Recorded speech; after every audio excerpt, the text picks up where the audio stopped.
Okay welcome दोस्तों। तो पिछला लेक्चर जहां से खत्म हुआ था गवर्नमेंट कंट्रोल मेरा चल रहा था राइट, और मैं आपको बता रहा था कि क्यों कंट्रोल रखना जरूरी है। बहुत तरीके से फ्रॉड होने के चांसेस रहते हैं। इवन मेरा ये मुद्दा चल रहा था तब कि जब आप अकाउंटिंग करते हो उस वक्त आप जर्नल एंट्री पे बहुत ही जल्द आ जाओगे 11th कॉमर्स में। अब दोस्तों आपको अब तक तो बेसिक ट्रांजैक्शन दिए होते थे और उसके दो इफेक्ट्स राइट आप अपने नोटबुक में लिखते थे जितना आपका अंडरस्टैंडिंग था, जितने आपने गोल्डन रूल्स पढ़े थे, डेबिट किसे जाता है, क्रेडिट किसे जाता है, ये आपने समझा था।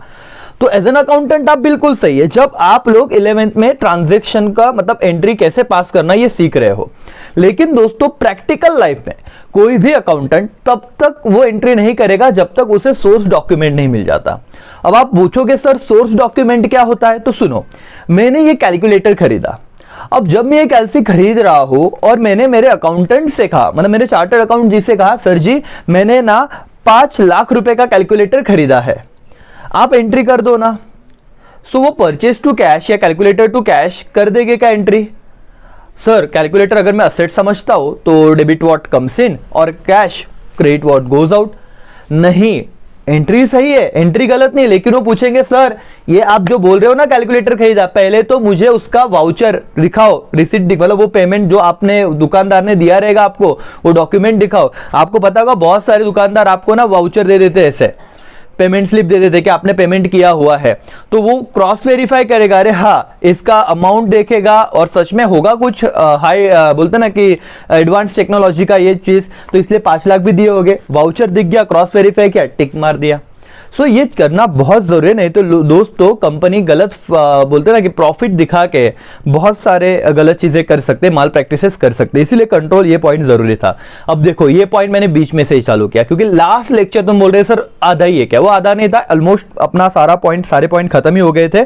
तो यही एक चीज थी करके राइट। तो अब हम आते हैं टाइप्स ऑफ कंपनी पे राइट। यस सर, ये सारी बातें हमने कर ली थी। अब टाइप्स ऑफ कंपनी इंपॉर्टेंट है दोस्तों, बहुत ही सिंपल, बहुत ही बोलते ना कि अच्छा पॉइंट है और इजीली आपको समझ जाएगा। अलग अलग टाइप्स के कंपनीज दी गई है ऑन द बेसिस, ये सबसे इंपॉर्टेंट है, on the basis of incorporation, registration के हिसाब से, मतलब कौन से एक्ट में वो रजिस्टर्ड हुई है उसके हिसाब से दो टाइप होते हैं, एक होते हैं स्टैट्यूटरी कंपनी और दूसरा होता है रजिस्टर्ड कंपनी। फर्स्ट टाइम आप नाम सुन रहे हो लेकिन ठीक है, at the end of the lecture आपको सब चीजें बहुत अच्छे से ध्यान में आ जाएगी। On the basis of number of members, समझ में आ रहा है कि कितने लोग उस कंपनी में मेंबर्स है, on the basis of members, उसका भी टाइप्स होता है। 3 टाइप होते हैं, एक होती है प्राइवेट कंपनी, एक पब्लिक कंपनी एंड एक 1 पर्सन कंपनी। ये नया ही अभी एक स्कीम लॉन्च हुआ है, ऐसे आप बोल सकते हो कि नया डेफिनेशन है कि एक बंदा भी कंपनी चालू कर सकता है, उसे 1 पर्सन कंपनी कहा जाता है, उसके अलग अलग फॉर्मेलिटीज है। अब आप पूछोगे सर वो सोल ट्रेडर अलग है वो राइट, यहां पे भी 1 पर्सन है, लेकिन अगर यही तो सीखना है हमें कि अगर आपको कल जाके इतना डिटेल में यहां पे नहीं दिया है लेकिन आपको पता होना चाहिए कि 1 पर्सन कंपनी करके भी एक फंडा है, वो क्या है, कैसे आपको अपने क्लाइंट को बताना पड़ेगा। यस और नो? तो on the basis of membership 3 types है, अब सिर्फ हम ऊपर से नाम पढ़ रहे हैं। On the basis of liability of members, company limited by shares, company limited by guarantee and company limited by limited liability company and unlimited liability company. Sorry, so पहले तो मुद्दा यही आ जाता है कि लिमिटेड लिखा है तो जैसे सोल ट्रेडर के घर पे राइट सारा घर तक बात पहुंच जाती थी, हम उसके पर्सनल एसेट बेच सकते थे, कंपनी में ऐसे नहीं होता, लिमिटेड लायबिलिटी होती है। लेकिन वो लिमिटेड बाय शेयर क्या है, लिमिटेड बाय गारंटी क्या है, और अनलिमिटेड भी कंपनी होता है सर, अनलिमिटेड लायबिलिटी, ये सब दिखना है। तो पहले आपको बेस समझ रहा है क्या पढ़ना है करके आगे। कंट्रोल के बेसिस पे 2 टाइप से, होल्डिंग कंपनी, सब्सिडरी कंपनी। सुन लो एक बार वापस, क्या बोला मैंने, holding company and subsidiary company. And other types में क्या आएगा, गवर्नमेंट कंपनी होता है, फॉरेन कंपनी है आपका, dormant company, listed company, small company, associate company, company not for profit, ऐसे बहुत बहुत अलग अलग टाइप्स के कंपनीज है। हम लोगों को सब पढ़ना है और at the end of the lecture दोस्तों आपको सब अच्छे से समझा हुआ होगा। सो आप ज्यादा लोड मत लो, जितना मैं पढ़ा रहा हूं उतना अच्छे से समझो। आपको कुछ तो दिख रहा है, देखो reserve banks of India, RBI, ये नाम कभी आपने सुना है या न्यूज में सुना होगा राइट। यूटीआई म्यूचुअल फंड से रिलेटेड आपने सुना होगा, जियो तो डेफिनेटली सबने सुना है और टाटा भी ऑलमोस्ट सबने ही सुना रहेगा। अब on the basis of registration ये 2 एग्जांपल आपको वहां पे आने वाले हैं। क्या कहा मैंने, चलो पढ़ते और फिर समझते हैं। Statutory company, this companies are incorporated by special act, underline करना, ये इंपॉर्टेंट वर्ड था, special act passed by the central or state legislature. For example, Reserve Bank of India, जैसे कि मैंने ये आपको बताया था, RBI, and state bank of India, unit trust of India, UTI, life insurance corporation etcetera. तो UTI का example भी मैंने आपको दिया। सो एक दो एग्जांपल याद रख लेना कि जिस भी कंपनी को सेंट्रल या फिर स्टेट गवर्नमेंट स्पेशल एक्ट के तहत बनाती है उस कंपनी को स्टैट्यूटरी कंपनी कहा जाता है। गवर्नमेंट ने कुछ स्पेशल एक्ट अपने यूज करके उसको पास करके, स्पेशल एक्ट पास करके उस कंपनी को बना, जैसे आरबीआई हो गया, देन आफ्टर आपका यूनिट ट्रस्ट ऑफ इंडिया हो गया, यूटीआई। तो बेसिक इतना ही समझ लो, आगे जाके जब 12th में आगे जाओगे तो बहुत डिटेल में समझ जाओगे। लेकिन मुद्दा क्या था, स्टैट्यूटरी कंपनी का है। तो आज के लेवल पे आपको इतना बताते आना चाहिए कि the companies are incorporated by special act pass by the only central government. क्या नहीं सर, सेंट्रल गवर्नमेंट हो सकता है या फिर स्टेट गवर्नमेंट भी हो सकता है, legislative. Yes sir, central act या स्टेट एक्ट। रजिस्टर्ड कंपनी क्या है sir, registered company, this companies are incorporated under dash dash act. कौन सा एक्ट सर, कंपनीज एक्ट 2030 और एनी प्रीवियस कंपनीज लॉ। जैसे मैंने आपको बताया था पहले कंपनीज एक्ट 1956 हुआ करता था, उसमें कुछ चेंज किए गए, अमेंडमेंट किए गए और फिर अब जाके कंपनीज एक्ट 2013 बना है। तो सर पहले दो पार्ट तो हमारे हो गए, एक स्टैट्यूटरी कंपनी, स्टेट और सेंट्रल लेजिस्लेटिव के हिसाब से स्पेशल एक्ट पास करके जो कंपनी बनाई गई है वो स्टैट्यूटरी कंपनी होते हैं। एग्जांपल आरबीआई, यूटीआई देख देना। रजिस्टर कंपनी जो कंपनी कंपनीज एक्ट 1956 में रजिस्टर हुई है, राइट, उनको रजिस्टर्ड कंपनी कहा जाता है। एग्जांपल के तौर पे ये जो आरबीआई दिख रहा है ये स्टैट्यूटरी कंपनी है और जियो वगैरह टाटा ये रजिस्टर्ड कंपनी है करके सर। Okay sir, done. ये वाला पहला टाइम समझ गया। On the basis of incorporation, on the basis of number of member, बहुत ही सिंपल है दोस्तों। चलो पढ़ते हैं। Private company means company having minimum paid up capital as may be prescribe and which by its article. अभी ये diplomatic language हो गया। Minimum capital as may be prescribe, जो उसका आर्टिकल बताता होगा, आर्टिकल ऑफ एसोसिएशन एओए मैंने बताया था, उतना होना चाहिए। अब देखते हैं, restrict the right of member to transfer the share only. तो देखो, इफ एनी शेयर, तो मैंने कहा था कि प्राइवेट कंपनी के जो शेयर होल्डर होते हैं वो फ्रीली अपने शेयर ट्रांसफर नहीं कर सकते, पब्लिक वाले कर सकते थे करके। Restrict the number of member up to 200, yes, minimum 2 maximum 200, याद आ रहा है क्या आपको, मैंने कहा था। तो yes sir, private limited company में ये एक लिमिटेशन आ गया कि उनके पास मिनिमम 2 और मैक्सिमम 200 इतने ही मेंबर्स वो ले सकते हैं। Prohibit any invitation to the public to subscribe for any security or deposit of the company. And what is security? Security are financial instrument like shares, bond, debenture issued by the company. दोस्तों सीधा आम जनता से पैसा लेने को भी इन्हें restriction लगा दिया है, बहुत सारे रूल्स एंड रेगुलेशन फॉलो करने पड़ते हैं। तो क्या सीखा, restrict the right of member to transfer of share. Private limited वालों कंपनी को इजीली शेयर ट्रांसफर नहीं करते आते, मैक्सिमम 200 ही मेंबर रह सकते हैं। इवन उनको प्रोहिबिट्स करना मतलब रोकना या फिर बहुत सारे रूल्स एंड रेगुलेशन इनको लगा दिए गए हैं पब्लिक से पैसा लेने के लिए। All the above said condition should be fulfilled for the company to be called as what, private company. If any one of the condition is not fulfilled by the company, it shall be considered as a public company. म्हणजे काय sir, सुनो, means what, एक company ने 205 member बना दिए।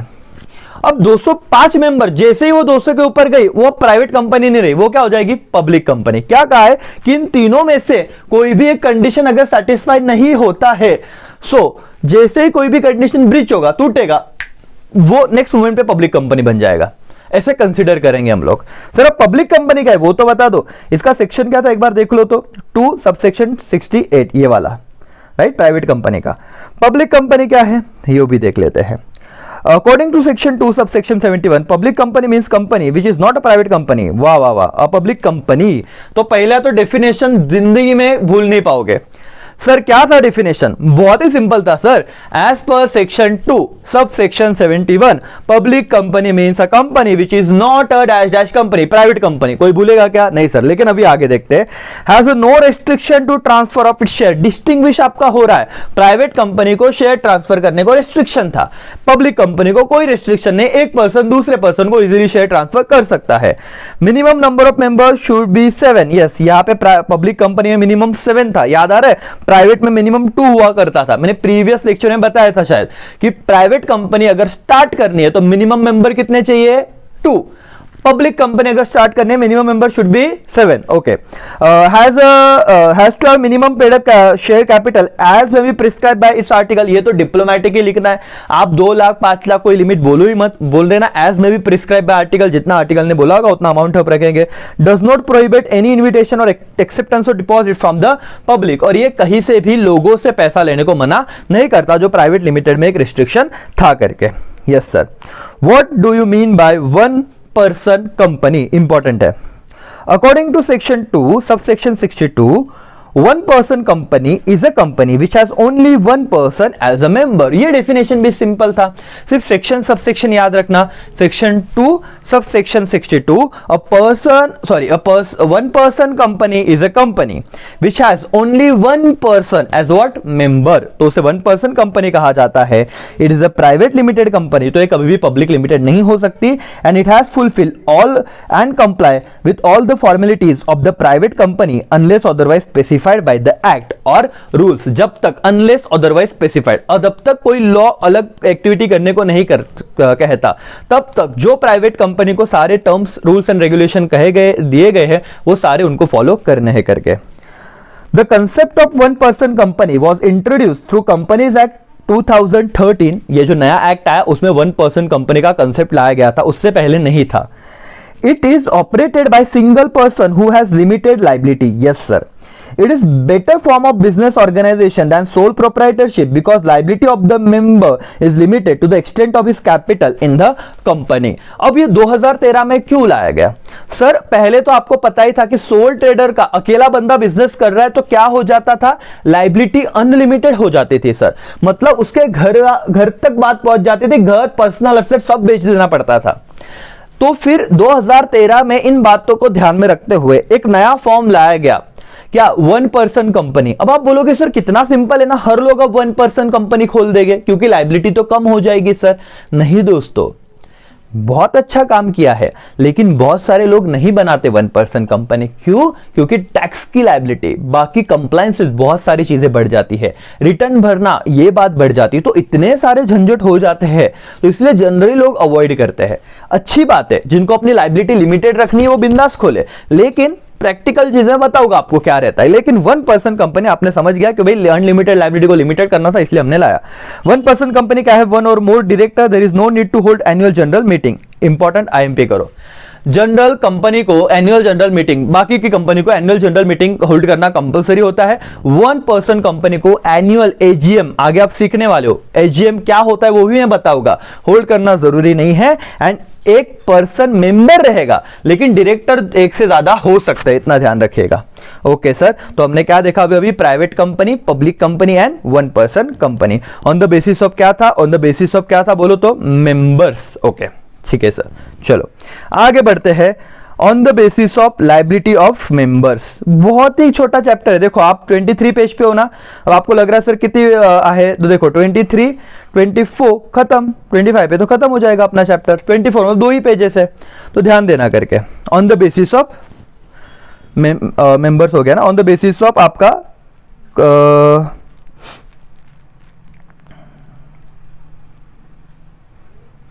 हाँ liability, ये देखो on the basis of liability of members, company limited by share. पढ़ते ध्यान से, आप भी ध्यान देना, स्क्रीन पे पढ़ते रहना।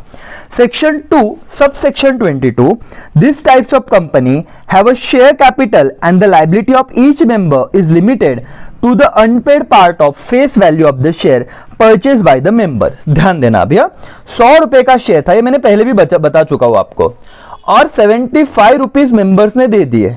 अभी भी कितना पैसा देना बाकी है मेंबर का, 25 rupees.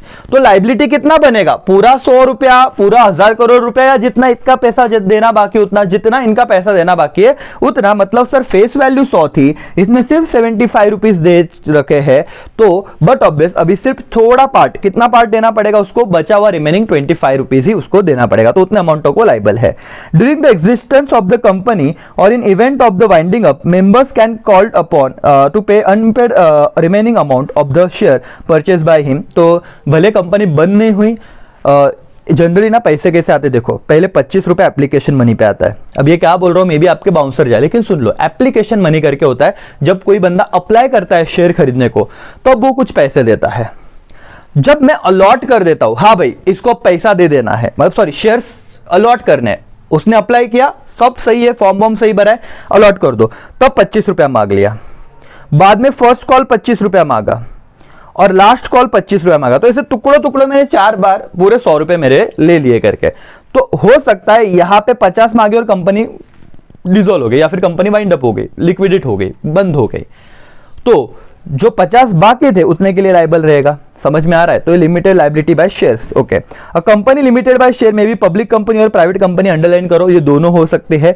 This are the most popular types of company. ठीक है, company limited by guarantee, section 2 subsection 21, this types of company may or may not have share capital, मतलब हो सकता है कि इनके पास ये शेयर के थ्रू पैसे मार्केट में इश्यू ही ना करे, या शेयर कैपिटल हो ही ना।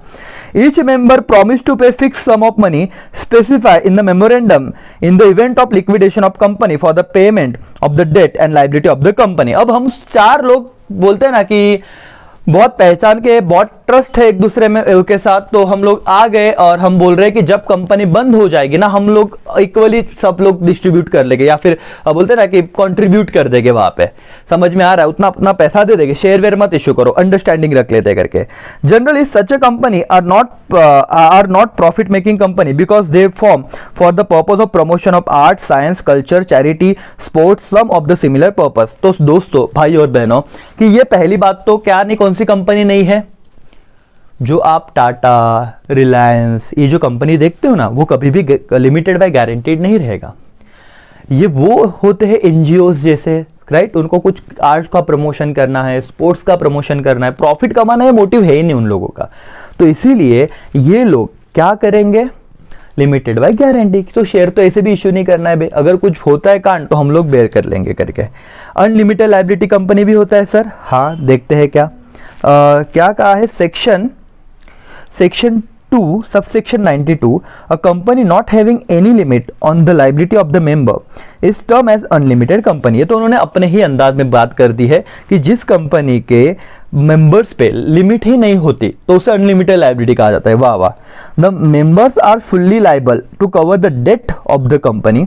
The unlimited company can be either private or public company or 1 person private company. हो सकता है सर कि अगर आपको एक चीज बताऊं मैं, आप बहुत बार जैसे कि एक मिनट है, जैसे कि आप लोग टाटा, राइट, प्राइवेट लिमिटेड ये देखोगे, पब्लिक लिमिटेड ये देखो, कोई भी कंपनी देखो ना, उधर आगे आपको एलटीडीए मिल ही जाएगा। तो इसका मतलब क्या, ये डिनोट करता है कि उधर के उनके मेंबर की लायबिलिटी क्या है, लिमिटेड है।